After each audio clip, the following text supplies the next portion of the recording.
Bonjour.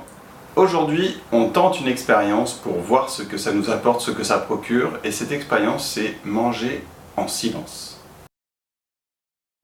Il s'agit non seulement de manger en silence, mais en ne faisant que ça, que manger, prendre le repas. Pourquoi? Eh bien tout simplement pour faire l'expérience de ce que cela apporte, de ce que cela peut apporter. Ceux qui ont l'habitude de le faire, de manger en silence, et de ne faire que ça, c'est-à-dire de se concentrer sur ce qu'ils sont en train de faire, sur le fait de manger, de mâcher, se rendent compte en général de plusieurs choses. La première chose, c'est qu'ils sentent mieux les saveurs et les textures des aliments qu'ils ingèrent. Pourquoi? Eh bien tout simplement parce qu'ils sont concentrés dessus, ils ne font rien d'autre, ils n'ont pas l'attention attirée par d'autres choses distraites. Du coup, les sens sont plus en éveil, les sensations sont plus fines. La deuxième chose, c'est que les gens constatent qu'ils mâchent mieux. Et bien mâcher, bien mastiquer, c'est extrêmement bon pour la digestion. Ça facilite grandement la digestion. Donc mieux on mâche, plus on mélange, plus on broie et on mélange avec la salive, plus la digestion est facile et efficace ensuite. Donc ça c'est très bien. Et puis pareil, plus on mâche, plus longtemps on mâche les aliments, plus on libère certaines saveurs. Et du coup ça permet vraiment de profiter pleinement de toute la saveur, des changements de texture, etc. C'est parfait. Troisième chose, il y a des gens qui, en faisant comme ça, en étant vraiment concentrés sur ce qu'ils font, sur ce qu'ils mangent et sur ce que procurent les aliments qu'ils ont dans la bouche, arrivent aussi à sentir quelles sont les parties du corps qui réagissent à ces aliments.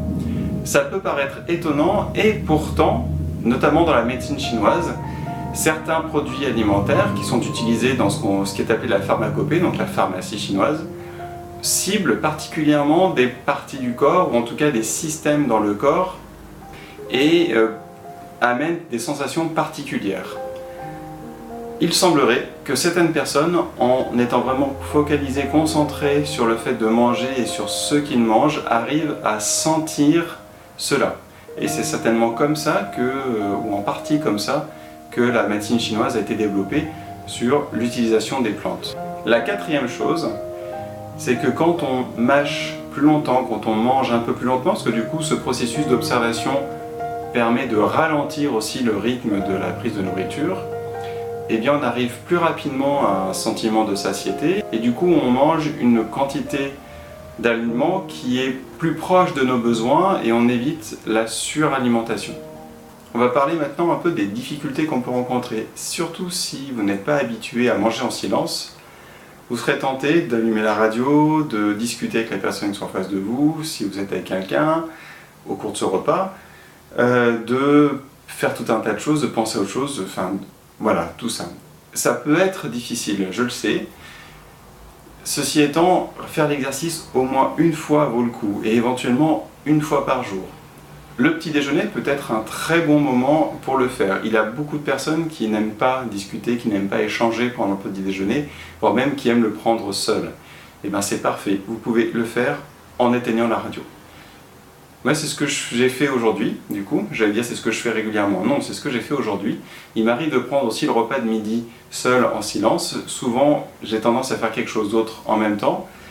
Du coup, je vais essayer de faire ça plus régulièrement parce que je trouve ça particulièrement intéressant.